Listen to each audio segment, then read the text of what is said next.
Welcome Minnesota WIC staff to Stay Connected, a webinar to support techniques for phone and video education in WIC.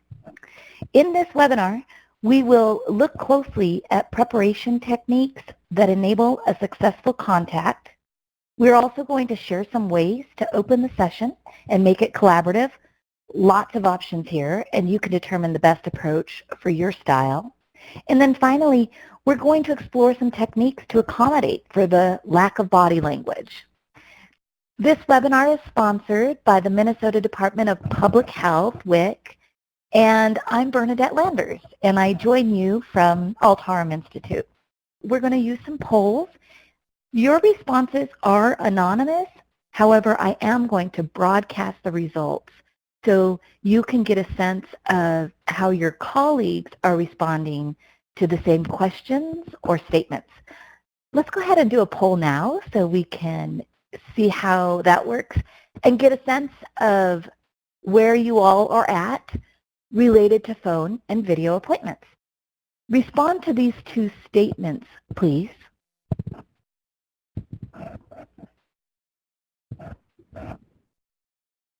I see responses coming in. I'm going to broadcast the results in just a few moments.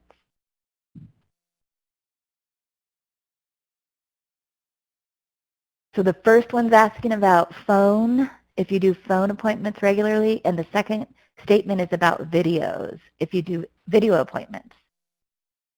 And I'm going to go ahead and broadcast these results so you can see what your colleagues are saying. If you notice, we've got about half and half of the attendees related to phone appointments regularly. And here's what people are saying related to video appointments. So not as many video appointments currently, but quite a few people trying the phone appointments. So okay, good to know. Nice to have a feel and a sense for where everybody's at with doing these phone and video appointments. And honestly, I do believe you're going to find this webinar useful, whether you're doing these type of appointments now or considering doing them in the future, because there's going to be several tips and ideas and suggestions, some of which might be kind of small things.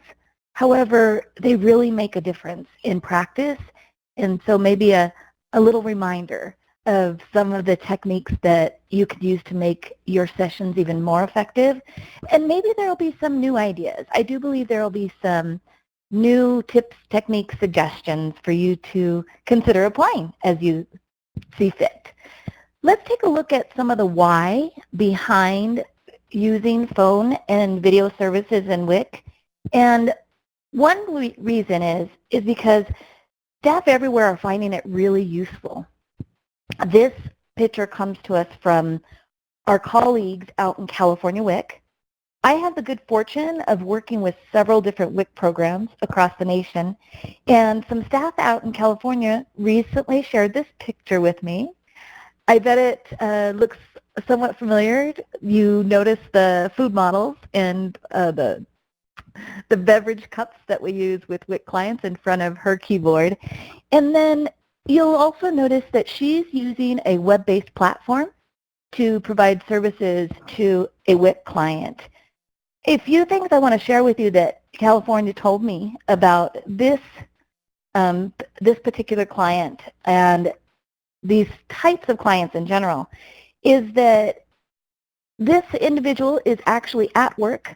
She's a field worker, and she's on her lunch break and while at work and getting her WIC services. One part that's really impactful related to providing services to field workers is that many WIC staff out in California have been told that that clients who work in the field, they might face a choice of working the full day, or if they can't work the full day, then they will go a day without pay. It's either work the full day or don't come at all. And some of them have actually been told that if you need the day off, don't bother coming back. So being able to provide these types of services to them while they're at work really can make a difference. Here's a quote from one of our colleagues out there in California. She said, "The video visits have been very beneficial for our participants who work in the field." So one example of the impact they make. However, you might be asking yourself, what's in it for me? So let's take a quick peek at some of those things as well. Decreased numbers in the waiting room. So using phone and video services can help have fewer people in the waiting room. And for me, less palpable pressure while you're at work sure sounds good. A busy, loud waiting room can certainly add pressure to your work day. Less rushed.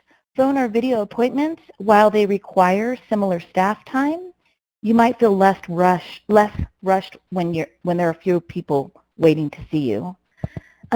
New opportunities for scheduling. Using phone and video can offer novel ways to manage caseload and staff schedules. Variety. A different way of doing things can be invigorating for staff. New opportunities to provide education and try different interaction techniques. And perhaps mostly the reason why to consider doing these types of appointments or keep doing them or do them really well is because it can fill your bucket. So to share more on how these types of appointments can fill your bucket, I want to invite one of your colleagues from Sherburne County WIC to share. Kristen Bricko is a registered dietitian with Sherburne County WIC. Prior to joining Sherburne, Kristen worked in weight management, both surgical and non-surgical weight loss. She has been with Sherburne for almost 2 years now and has been offering phone appointments for about a year. Kristen, can you tell us about your personal experience with phone appointments and with phone appointments in general, and then kind of specifically how you have found that they fill your bucket? Yeah, absolutely. And thank you so much for the introduction and having me a part of this webinar today. So what we mean by filling your bucket is having successful phone appointments really helps to build confidence in the CPA making the call. More often, I've had moms thank me for all that WIC has done for them and their kids, which in an in-clinic appointment, they may not have been so confident to share that information. The phone appointment really helps to soften the conversation a bit and allows them to have more meaningful discussions, especially with setting aside quiet time and having minimal distractions. Those types of phone appointments really reassure me that what I'm doing is making a difference and helps to boost confidence. So when I say filling my bucket, that is really what I'm referring to. And really, all 4 of these aspects listed here, quality, focus, confidence, and rewarding, align nicely together in filling our bucket as nutrition educators.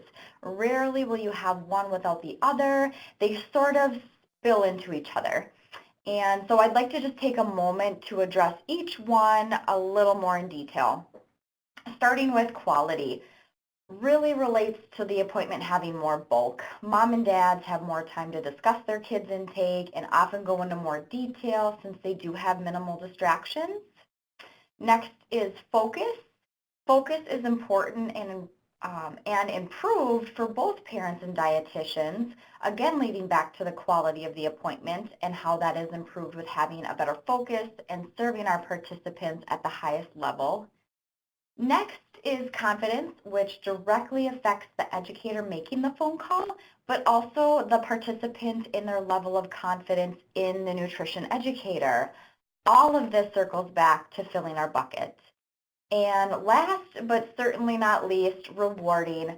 Phone appointments not only benefit us in a sense of time, but also the participants. It takes less time out of their day, allowing them to tend to other appointments or obligations they have, or simply just being a parent, because being a parent of 2 little ones myself, I feel that is truly reason enough to help make their lives a little bit easier. So kind of in a brief overview, that's generally what I mean by filling our bucket here as well. Thanks, Kristen. I appreciate that. And so lots of overlap here between why phone and video education is good for the client and good for us. It's really a a win-win. So to talk just briefly a bit more of some of those benefits for participants, the phone and video education can and does improve participant satisfaction. Convenience is a big part. It's easy to access and flexible. Takes less time out of their day to travel to clinic or wait in the waiting room. Can reduce a lot of stress in participants' lives. Reduces expenses, gas money, public transportation, time off work. Reduces barriers to participation. Addresses concerns with work schedules or transportation, maybe even lack of public parking near the clinic. And then decreased wait times and missed appointments. So some research that's already been done specifically in WIC out in Georgia has actually shown that using phone and video education can actually improve caseload or at minimum address decline. So lots of compelling reasons to offer phone and video sessions, but just as importantly, we want to do it well. So things to consider and techniques to apply. First and foremost is the difference in communication. So you might be familiar with this chart depicting how we communicate in person, majority of which is body language. The green area, it's about 55% body language related to in-person communication. Tone plays the second largest part, about 38%. Finally, word choice, that yellow, it's about 7%. Here's the distinction. If we only have phone communication, we don't have any body language. Our green portion of the graph disappears completely. And, what then becomes even more important is tone. Tone starts to take over about 84% of communication, with word choice taking that last 16%. So there, certainly if we're doing a video visit, we have some body language, but it's still different, not nearly as much as while in person. And particularly with phone, we want to account for that loss of body language. So it begins with how you approach it. Our approach to phone and video sessions. One of our underlying approaches is one of a supportive way to communicate. That being that we want to, hold others up, be that wind beneath their wings. Another is an approach of non-judgment. So this is interesting, right? Because while you're consistently employing your critical thinking skills, you're also moderating your tone, being conscious of it, and the words you use to convey zero judgment. So whatever tools you use to get to this place, for myself, it's often saying to myself, I haven't walked in her shoes, so that I withhold communicating judgment. So just an idea there. Another approach to communication is that we want to make sure we're demonstrating compassion, and we do that by the rate of our speech, striving for an unhurried voice, making an effort to actually slow down in our busy world, busy day, and also allow space for a response. We also want to show compassion by careful listening, avoiding distractions and tuning in, and then conscientious responses. So to encourage elaboration, actually, conscientiously thinking of where we might want to guide the conversation. And then striving to be understandable. And this again is nuanced, right? We want to use plain language, watch jargon, and yet we have the opportunity to match our participants' communication style. So we can adapt and adjust based on how our participant communicates to be most understandable to them. So that's a little bit on approach. Let's talk some about the tools that we might be using. So related to, preparation, we want to select the right tool for the job to be done. There's lots of options for the way you use your phone, and there's certainly lots of options for video platforms you might use for a visit. The choice on the platform certainly could be selected for any number of reasons. So let's look briefly at phone visits and some of the suggestions there. We would suggest a wired headset with a boom. A best practice in phone tools is that you use a wired headset with a boom, and here's why. Because typically they're more dependable with a Bluetooth phone headset instead of a plug-in one.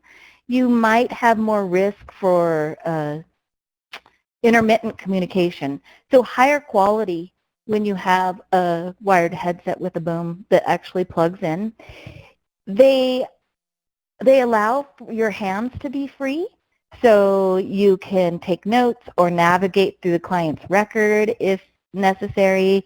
They reduce background noise. Many headsets with a microphone boom have that added advantage of reducing background noise.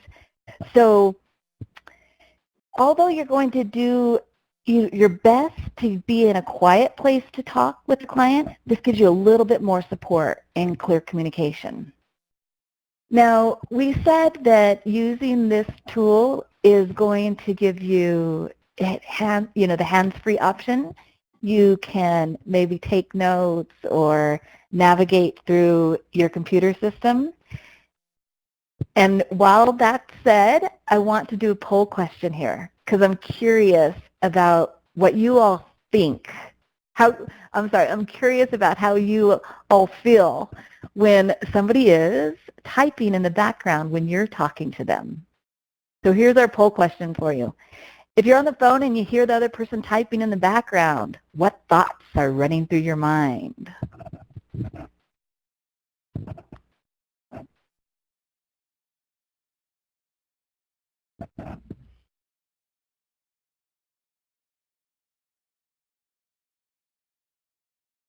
I'm going to go ahead and broadcast these results. I see a few responses still coming in. Just a few more seconds here, and I'm going to broadcast these results. And you can still vote even after I broadcast the results. Here's what your colleagues are saying. A lot of differences here. And the majority said, could be all of the above. It depends who I'm talking to. So absolutely, it depends. And that's the reality of what we're doing and how we're serving participants, right? And that's what we want to keep in our mind. It depends. It really depends. It's situational. So how if you choose to type while you're talking to a participant or not, look through the record, might kind of depend on what's going on and how they'll respond to that.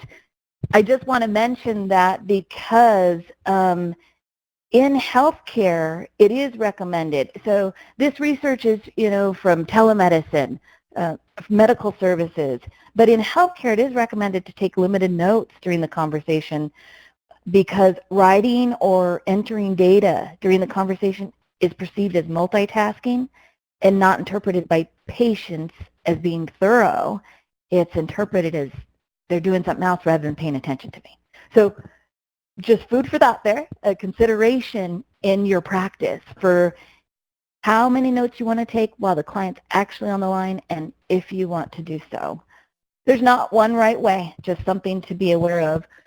We do suggest, though, that you practice with your tools. So whether it's your phone and using your headset and practicing with it, or whether it's your video platform that you're using, practice definitely supports having your session go smoothly. We have for you, if you maybe have noticed, there's a file pod on your screen as well in the lower right corner. There is an activity there for your use to help you practice with your tools. So if you want to download that and print it out, maybe at a staff meeting or with a coworker, gives you an opportunity to do a little practice in advance. Okay, Let's move on with this concept of preparation and some of these things we do to prepare. You might recognize this fella, and you might remember that this guy's name is Doug, and he's from the Disney movie Up. Doug the dog, this poor fella, he was easily distracted, most often by squirrels. And since he had a special translator collar, we could hear Doug get distracted because he would quickly look a different way and say, squirrel. He couldn't help himself. Those squirrels were irresistible to Doug. So here's my question for you. I have a poll, and let me share that with you. What are your squirrels, or what are your biggest distractors? I'll give you a moment to respond to this poll.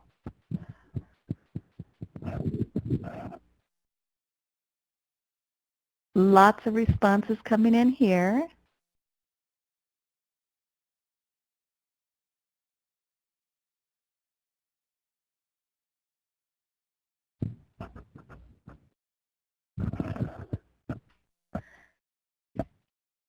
Okay, I'm going to go ahead and broadcast these results. Looks like a bit of variety, and coworkers is got the majority here. And one of my personal distractors is definitely instant messaging. And I also want to mention that I know I'm not very good at monitoring the chat box while I'm sharing information. However, during that poll, I noticed that Tara posed a question that these types of services, phone and video sessions, yes, follow-ups only. That's accurate. That's you all are doing education choice, right, for follow-up appointments. So, yeah, thank you for that question. Okay, so distractors. Perhaps your colleagues, I want to share a few tips that I've heard from others on how to eliminate distractors. A lot of people suggest to close email. I know it can be hard, but to close email so it doesn't pop up while you're on the phone or on a video session. Set instant messaging to do not disturb, another useful technique that a lot of people are engaging in. And your number one response was coworkers, so here's a suggestion or idea for you. Put a post-it or sign on your door to let coworkers know you're in a session. Sometimes it's hard to tell if one of your colleagues wears their headset most of the time, right? We don't know if they're actually on a call or if they just happen to have their headset on. So a few tips there. A little bit more on preparation before the session. Let the client know what to expect. So tell them in advance about timing, when the call will happen, maybe a specific time or window of time or the length of the appointment. Give them a quick heads up on the content, so topics for the session, and maybe suggest they come with questions. And then the setting. Using education choice, you'll have already established the setting based on their preference, if it's phone or video, but you might want to provide some support for how it will go best. Let them know it's best if they can be in a quiet place where they can focus. Kristen mentioned the value add of that. And so, yeah, we want to let them know and, give the suggestion to be in the quiet place. However, we can do that in a way that it's more appealing, maybe client-centered as opposed to WIC-centered, right? Here's what I mean by that. That we could say, I need you to be in a quiet place without distraction. That's communicating our ask. However, maybe something that might be a little bit more client-centered would be to say, clients have told me they get much more out of the discussion if they can focus on our call. If possible, arrange for a quiet spot without distraction. Seems like that second example would work a little bit better. Here's a quote for you on preparation. This comes to us from Bobby Unser. Success is where preparation and opportunity meet. So we're talking a little bit about how we prepare for a session here, and I have one more slide on it. I just wanted to mention this really quickly because every session provides us an opportunity to make a big impact with our participants. So the more we prepare for success, the better we can capitalize on that opportunity. Few more tips for things to do in advance. Consider record review or chart prep so that you can follow up with a purpose, which is in itself a demonstration of respect and certainly builds rapport. So review the participants' record so their story is fresh in your mind and you have the necessary information in front of you in whatever format works best for you. So if that's using your memory and you got it all there, good for you. Maybe it's sticky notes. Maybe it depends on how large the family is, right? Whether it's sticky notes or you have it in your head or the client record, it's just how it works best for you. Some things to look at in advance, though, names. Names are really important. Using them is a real demonstration of respect. And particularly on the phone, it's also an attention grabber, right? Risk factors are something to be aware of in advance. Referrals, past referrals that were made so that you can follow up on those. Goals that might have been set so you can check in. Potential topics. I like to call these my back pocket items, the things I have in my back pocket for just in case if the goal's resolved, right? Everything's going great. Yes, I'm going to affirm that. However, I don't want to miss my opportunity to talk about something else. And then the plan for the next appointment so you can support that scheduling for what's going to happen next. A few thoughts on during the session. That is to use names. We said they are attention grabbers. Introduce yourself warmly. Ask if this is a good time to talk. So although it was scheduled, check in that it's still a good time. And then set the agenda. Mention what, the purpose of the call, how much time it's going to take, and in the interest of collaboration, find out where they're at, what questions they might have, if there's something pressing they want to talk about. So here, a quick example of opening the session. Today, I'd like to follow up on the discussion you had last time you were in the WIC office, issue your food benefits, and set your next appointment. This should take about 10 minutes. But first, do you have any questions for me about WIC or healthy eating? Just one example, we all say things differently, right? So you'll put it, your introduction, you'll find the words that work best for you, definitely. During the call, here's a suggestion, and this is one of those small tips that actually makes a really big difference. Smile. And here's a little reminder to smile because we have a cute kitty that makes a lot of people smile often. Smile during the session, even though you're on the phone, it shows in your voice. Give space. So pausing, some space on the call, silences, actually foster more discussion. Lets people think. And that's a nuance too, right? You want it to be an appropriate amount of silence, but not long drawn out to where it feels kind of awkward. You can feel, and if you are doing something, you need to look at the record or something. You can certainly, oh, I'm just thinking about what you're saying, or I'm redoing something really quickly, along those lines. We already mentioned tone, the importance of tone during a session. So it's something to consider, and not only tone, but inflection too, because tone can certainly turn a statement into a question quite easily. Use names, listen actively to the participants' words and their overall message, and listen with an open mind and heart. During the call, during the session, you want to consider using verbal cues such as those simple ones like, yeah, I see, or uh-huh, to keep people going. Using questions, we use questions, both open-ended and probing questions, to guide the discussion in the direction that we feel will be most effective. Use reflections to show you're listening. Reflections become even more important when you're doing a phone or video session because it really demonstrates understanding. So they're really effective for in-person communication, but become even more important to utilize during a phone or video session.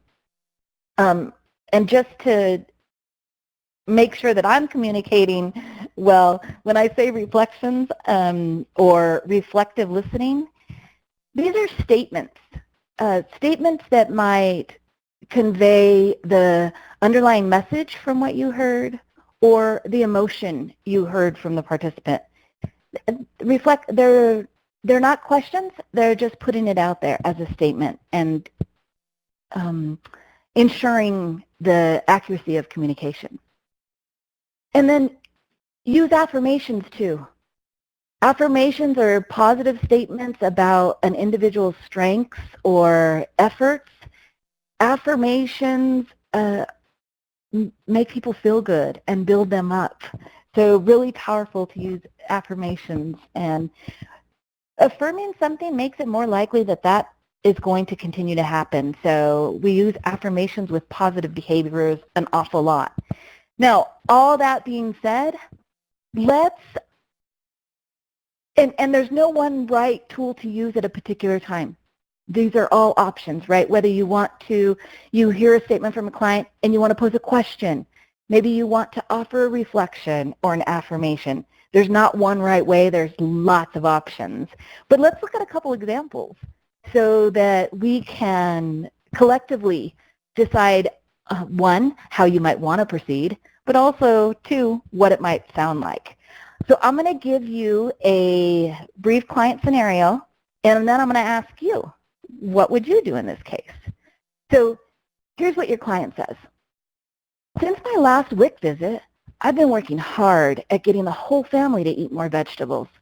We now have a vegetable with dinner basically every night. Cooking frozen vegetables in the microwave makes it so much quicker. So that's what your client said to you. What would you do in this scenario? Would you ask an open-ended question, ask a probing question, use a reflection, or use an affirmation? Here's your poll question.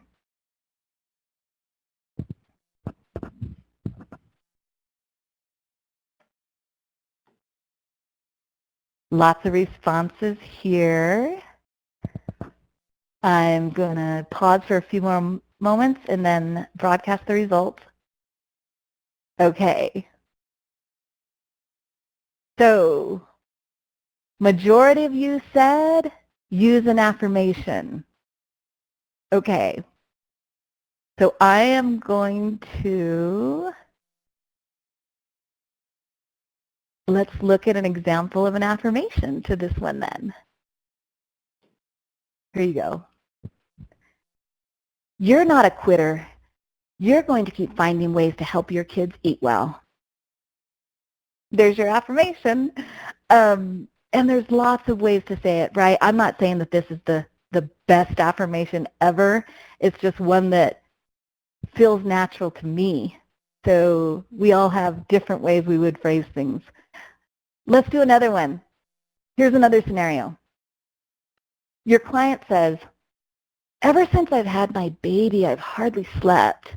She's eating all the time, or I need to change her or rock her, and I don't have time to cook dinner like I used to.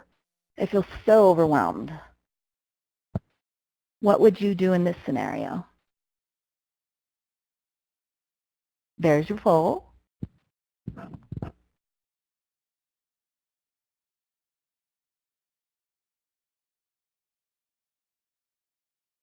Lots of responses here, and I'm going to go ahead and broadcast the results.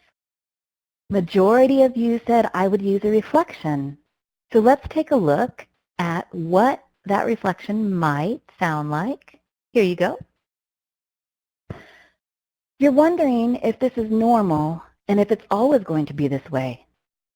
Or you're tired of being stressed. Couple examples of reflections there. And just a quick note, These are reflections, and tone is important, tone and inflection, right? So the reflection was just a statement. But what if I said, you're tired of being stressed? Turned it into a question, right? So just a subtle difference there. Okay, excellent. Thank you for participating in that activity. Oh, and I want to mention, in case you're wondering, all of the potential responses, the different options, right? Like if you all had picked open-ended questions here, those potential responses and examples are available for you. They're in the download file in that pod to the lower right, the one that says slides at the end. So just in case, if you're curious or if you would like those. Now, what about this though? What if everything is coming up roses, or everything is fine, or everything is great? And when I say that, I'm saying that more, we're not getting a whole lot of interaction, or maybe everything is really good. They have achieved their goal, and you affirmed that, and you've only been on the phone with this participant for a minute or two. And we don't want to miss this opportunity. There's still an opportunity to support this participant in additional behavior change. So some options. Here's an idea, is to go for their values. See if you can elicit responses from their value system, because values are what drive motivation and drive behavior. So just some quick potential examples of questions to ask.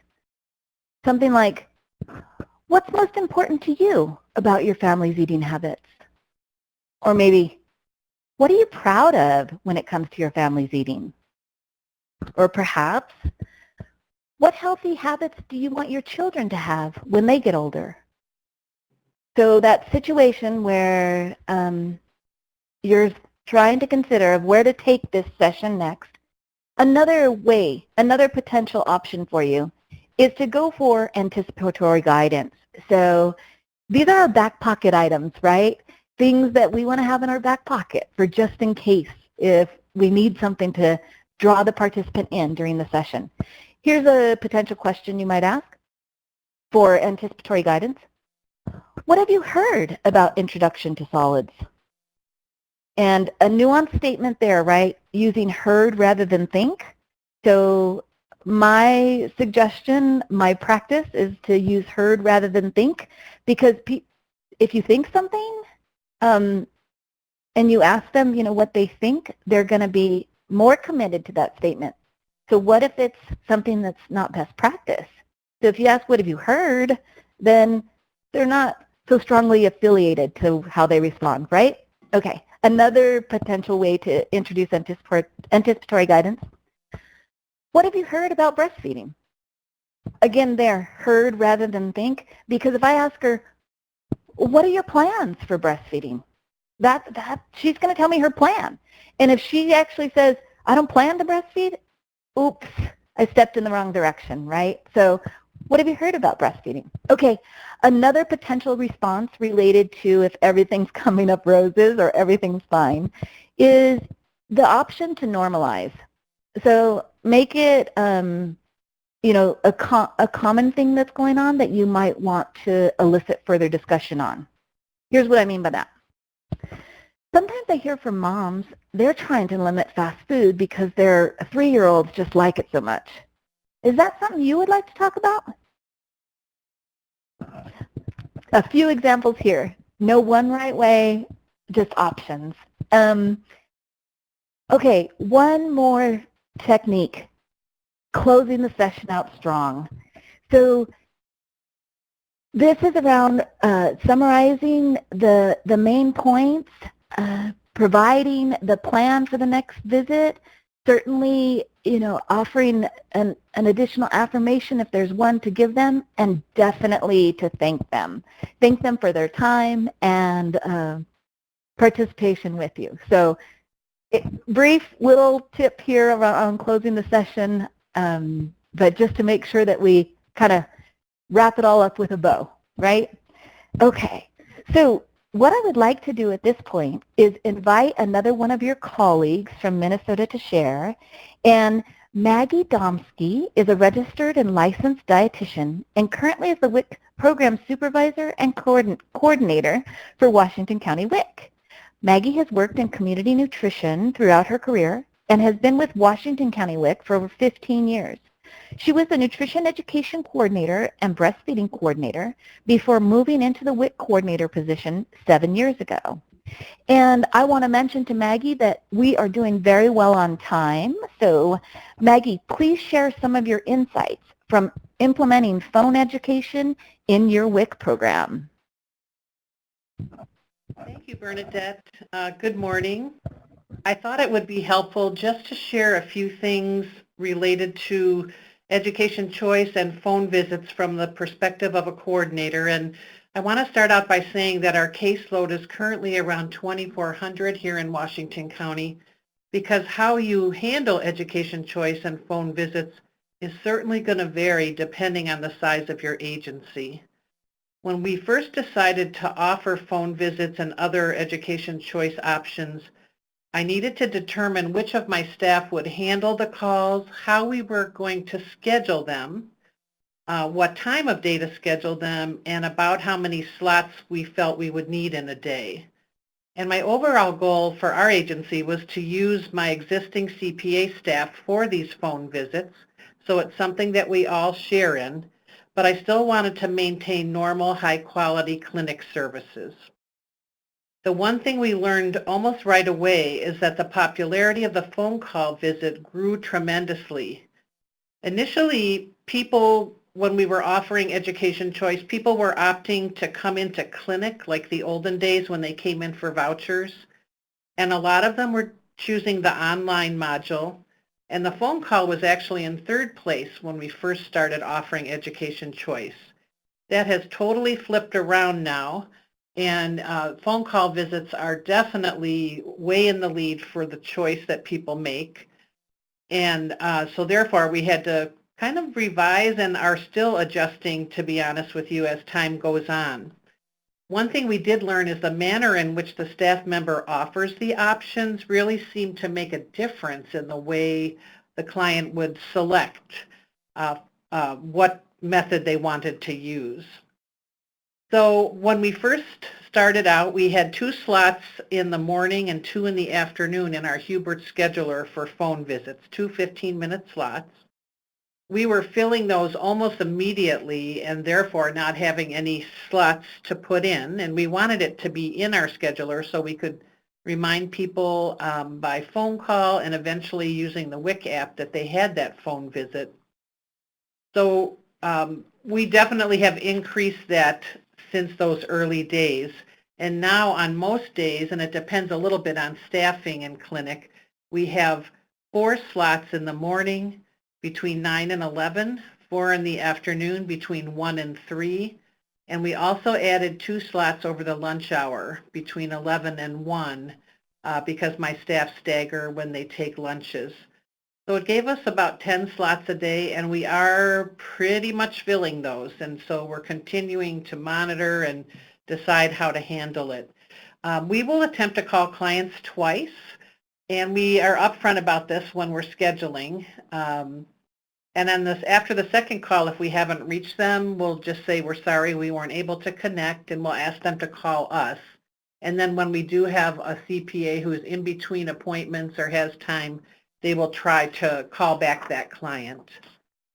One challenge for us has been our county IT has not been really helpful in assisting us with instant messaging through Skype or another method. So it's meant for a lot of emails back and forth from our phone clerk to the staff, and we're still working on how to resolve that. But and our county is also working on a texting platform that we understand may hold some promise too, to lessen the amount of emails back and forth. I know that Bernadette has already mentioned using the headset for phone calls, and from a supervisor coordinator point of view, I was concerned about ergonomics. for the staff. I don't want any neck or back problems. So we did offer, it's not something that we currently use very often, but because we were having more frequent and lengthy phone calls, staff had the option of getting one of the headsets, and almost all of them chose to do that, and I think it's been working really well. One thing that we found, another challenge, was when people were getting the appointment reminder on the WIC app, they were a little confused about, did they have to come to clinic, or were they just getting a phone call and maybe they had forgotten it was going to be a phone call? So one solution for us was to add a new clinic and what the state WIC office is calling a virtual clinic in the Hubert scheduler. And I think it's the previous slide that will show this a little bit better, how we added some columns in our Hubert scheduler, and there's actually, this would actually go farther to the right on most days where there would be 4 slots in morning and afternoon. It's a little bit hard to see on this tiny slide, I realize, but that shows us that it is a phone visit. And also, when the client gets the message on their WIC app, it specifically tells them that it is a phone visit and that they don't have to come into clinic.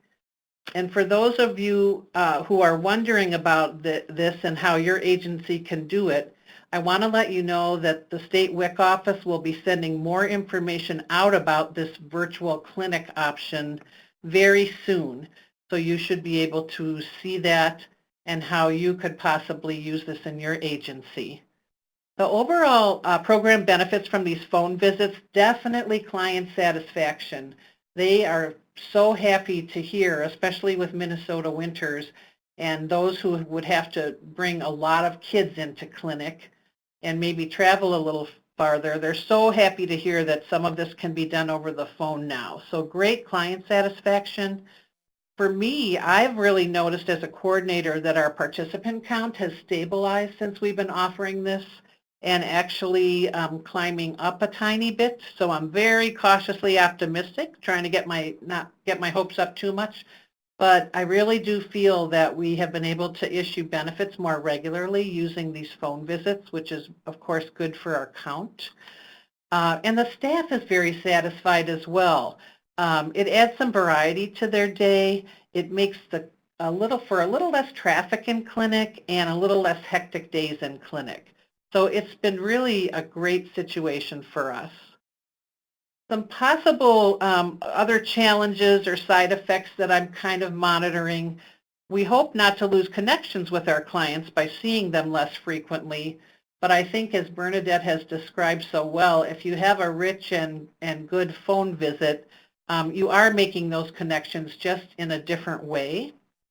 It's possible another challenge is that we may be missing a few needed referrals, but we really try to assess this over the phone during the phone visit, just like we would if they were in clinic. And then our clients, because they're coming in a little less often, they have fewer opportunities to interact with our family health nurses, some visitors from ECFE and the child and teen checkup staff.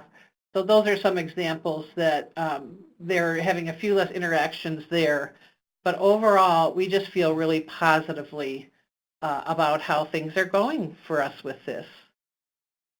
I kind of wanted to close by just sharing a couple things from my nutrition education coordinator, Jamie Cooley, some of her perspectives, because she really spearheaded us piloting education choice. And many of the things that she shared with me were mentioned by Kristen earlier or by Bernadette. Jamie said sometimes it's harder to make a connection over the phone because when you're seeing a client in person, you might comment how cute their baby is or smiley their baby is or a darling outfit. But she said over the phone, she tries to make similar comments. If she hears the baby in the background, she might say something like, oh, I love hearing all those baby noises. And then Jamie also echoed what Bernadette and Kristen said, reassuring them if it's not a good time to talk, we can talk at a different time. Setting the agenda for the call was also mentioned by agenda and covered by Bernadette and Kristen too. that's just very, very useful and helpful. And Jamie kind of closed her remarks by reminding me that we have really revised how we offer and schedule phone follow-ups over time based on the response we've been getting. And at staff meetings, we kind of brainstorm and check in on how we can improve our system and continue to offer this option.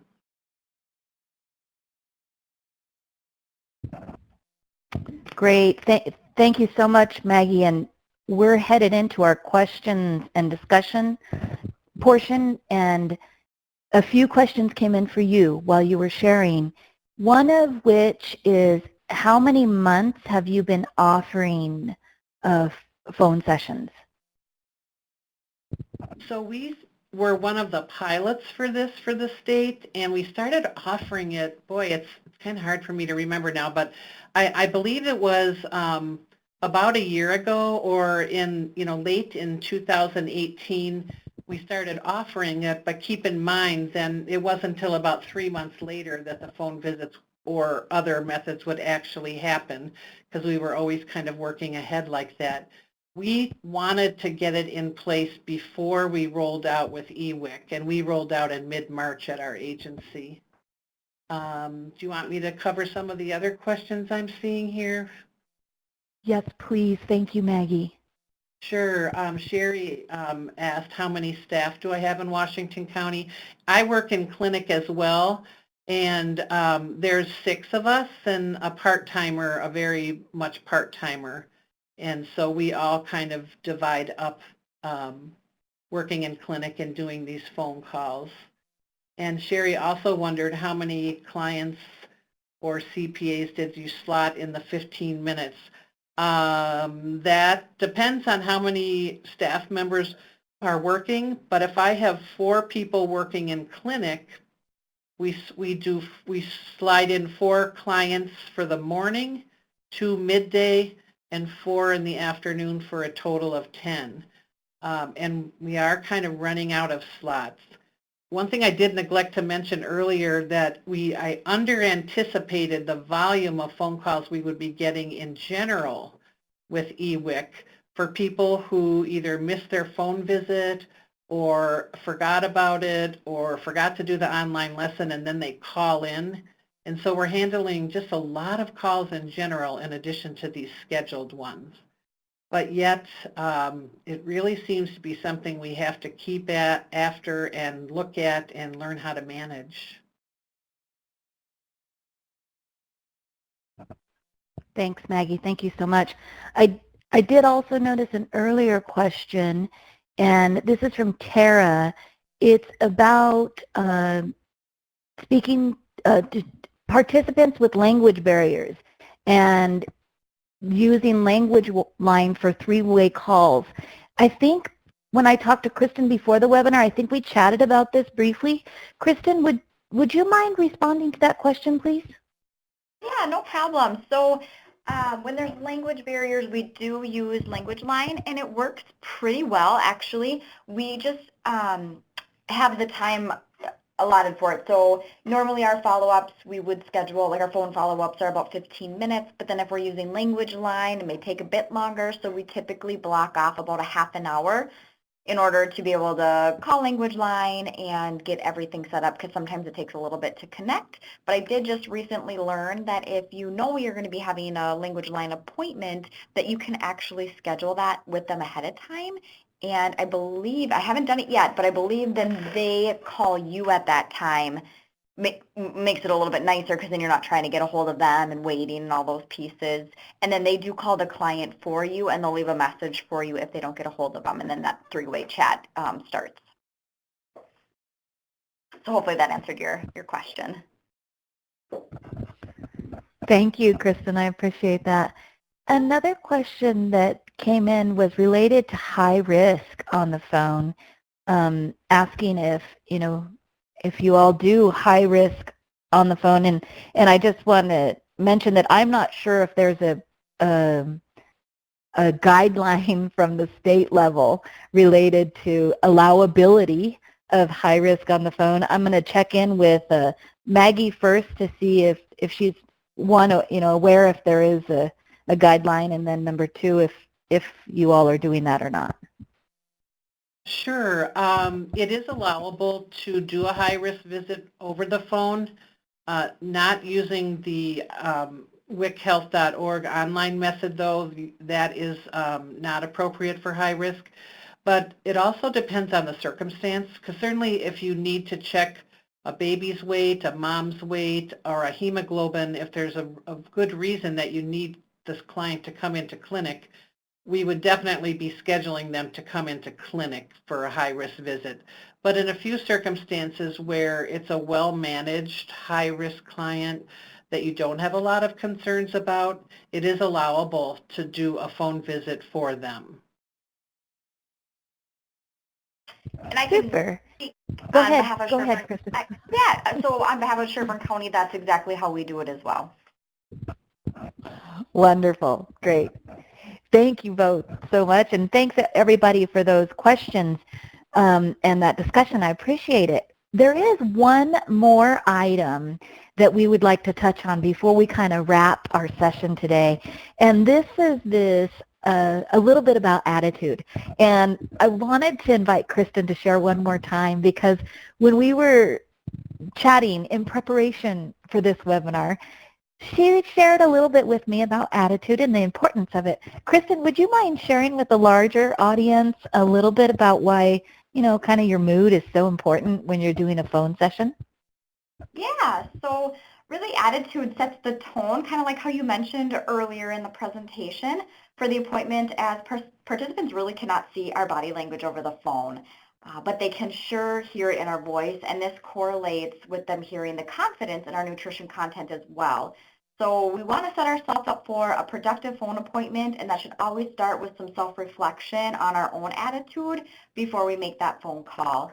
And regarding kind of getting in a good mood, at least personally for myself, I actually get pretty excited to do phone appointments because it does help to break up the day, kind of like what Maggie had mentioned during her presentation. So for me, it's easy to be there and meet that expectation, because it is nice to have that conversation with a mom or dad, knowing that they have time set aside for our appointment, maybe when the kids are napping or are outside playing, just to ensure we have that productive conversation with no interruptions. So kind of going into the appointment with that, you can expect to have a good conversation, and just relating it back to, again, filling our bucket.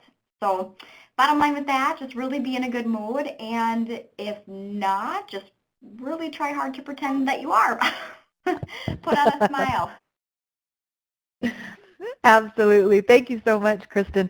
And I want to thank Maggie, thank you for your participation. I really appreciate it. Kristen, of course, as well.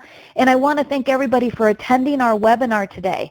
Thank you for being here with us, and thank you for, on behalf of all your WIC clients, thank you for all you do and the great service you provide. Have a wonderful rest of your day. Bye, everybody.